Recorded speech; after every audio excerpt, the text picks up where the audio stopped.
Hi, everyone. Welcome to Fiction in Real Life today. We're really excited. We have a really fun program today. So my name is Heather B. Moore. I'm here with Jennifer Moore, Geigle Johnson, and Julie Daines. And it's funny because I'm literally reading their names, even though I've known them for like 10 years. Okay, so our first story today is by Julie. Julie Daines is going to share something really cool. I feel a little bit sneaky because actually it was Jennifer Moore who told us, who first introduced me to this story, and I stole it from her. I feel fine with it. But you guys, this is amazing. So here's how it goes. On an April night in 1817, near the little town of Almondsbury in England, this woman was found wandering in the beach, and she was like wearing scarves and shawly things draped over her head. Yeah. And this guy found her, and she couldn't speak any English at all. And so he took her to like this guy, and this other guy then took him to the magistrate. The magistrate was Samuel Worrell. And they're like, nobody can talk to her. She can't speak any English. She doesn't know anything. She doesn't know how to use a fork and a knife. She doesn't know how to sleep in a bed. She kept making it sound like she was tired. And then finally they put her in a bedroom, and she ended up just sleeping on the floor because she didn't know what a bed was. And they couldn't figure out what her deal was. They ended up taking her to Bristol, and she was actually locked up in Bristol for just a super short amount of time for they called it vagrancy, which was a really big deal back then, and you could like even get killed for being a vagrant. But anyway, so while she was in this little kind of poor person prison thing, this Portuguese sailor found her, and he said that he could speak her language. So he went in and talked to her, and he came out and said that she was Princess Caraboo. She'd already kind of said Caraboo to make it herself. So that they all kind of knew her name somehow was Caraboo. But he said she was Princess Caraboo from an island near Sumatra called Javasu, and that she had been captured when she was like down on the beach or whatever. She had been captured by pirates, and on this pirate ship had been sailing around. And finally, when they were like in the Bristol Channel, she had managed to jump off the ship and swim ashore. And that's where that guy found her. Well, this made the magistrate's wife, Mrs. Worrell, like feel bad for her. So they took her back to their home, and they gave her a nice room. I mean, they're the magistrate, so that means they were like the wealthiest uppity people in the area, in the district. So they had this mansion. They gave her a room in the mansion and clothes, but she still couldn't speak any English, and nobody could figure out for sure what language she was speaking. Like they had these linguist specialists come in. She kind of became like this anomaly thing, and like a spectacle to come and see, and people would come all over, but nobody could figure it out. She finally pointed to like a picture of a pineapple and said nanas, which is an Indonesian word, I think, for pineapple. But anyway, all these people came and tried to figure out what language she was speaking and where she was from. And this whole time she was just doing this whole thing. And someone painted her picture, and they put it in the newspaper, the Bristol newspaper. And finally, this is like a couple months later now, she's been living there. And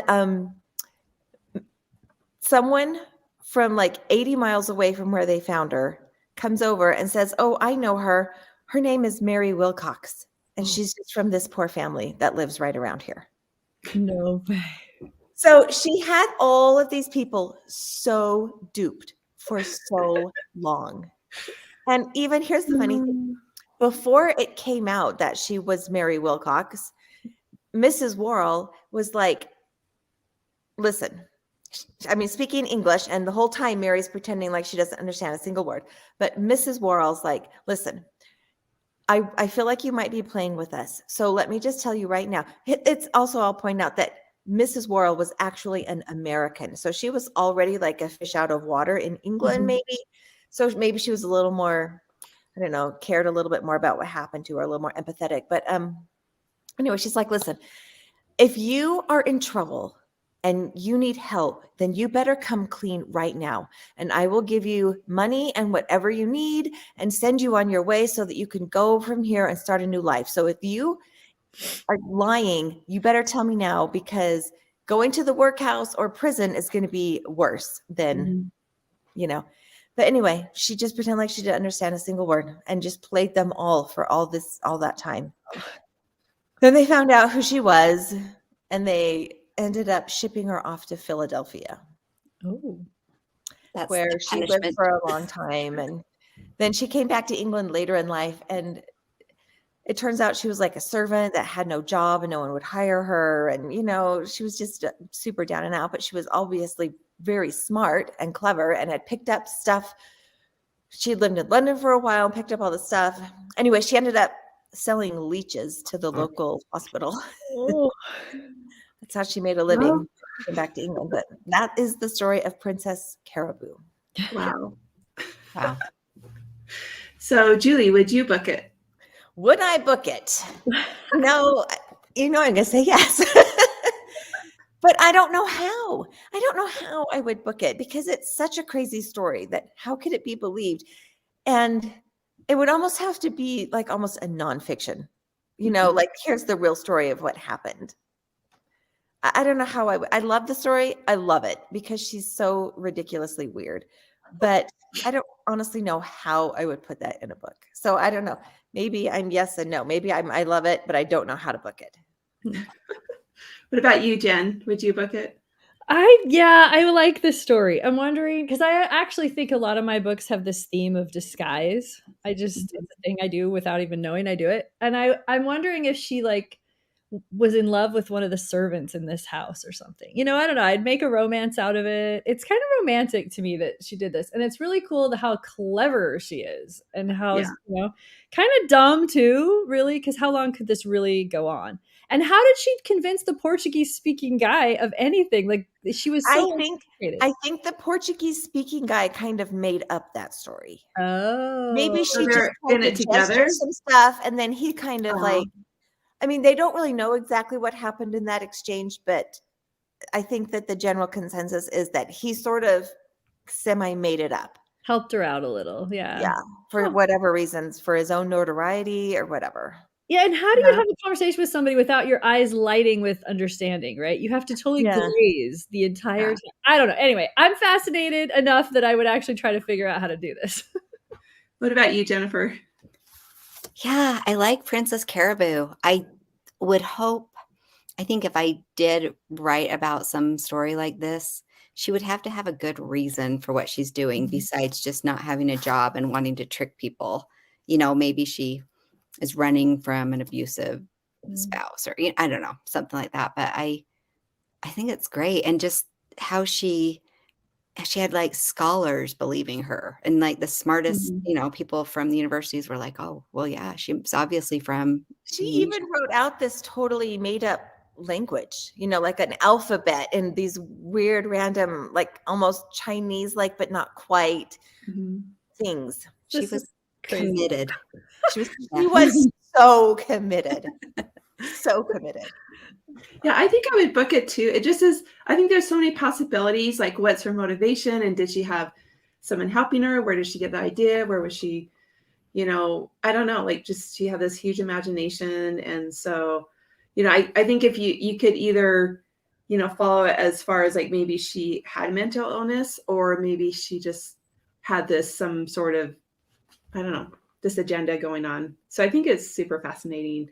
So we have another very, very interesting story that Jen Johnson will share with us. Oh my goodness. I'm loving this so much. This is like, okay. Charlie Pankhurst was a stagecoach driver for Wells Fargo. Yep. See that? That's how it goes. They ride these coaches and they go from place to place. And it was like the first male coaches of the day. So it sounds like he spent 15 years of his life, avoiding robbery. It was dangerous, ambushes.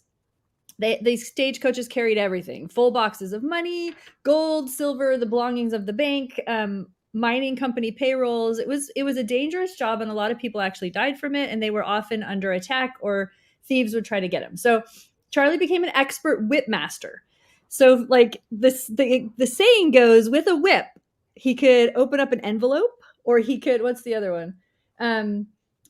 Cut a cigar out of a man's mouth, like really, really good with the whip.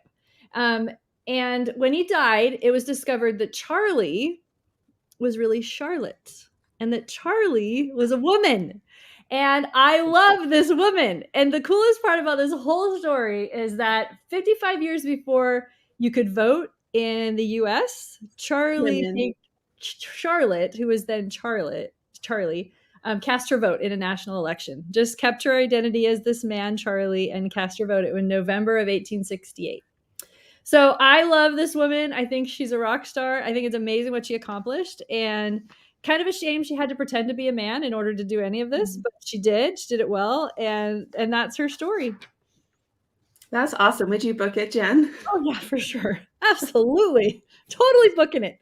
Even just the real life version of it. Like, I'd probably keep it as true to her life as I possibly could and just honor her efforts. I think she's awesome. What about you, Julie? Would you book it?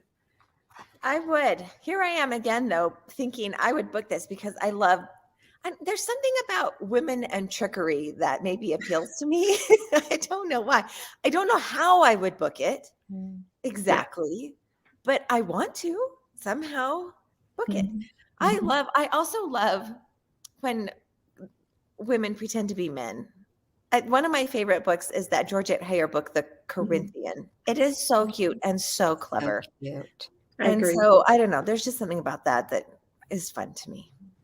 What about you, Jennifer? I would book it. Yeah, I loved it. I guess I would want to maybe. I want to know about like the whip. Like how did she learn how to do that? And I don't know. I think that's a really cool thing. Also, the Corinthian, is it the one with the Wyndham Fall with his necktie? Yeah. Is it? Oh, so maybe. I can't remember. Wyndham Fall. Anyway. But it's the one where it's been way too long.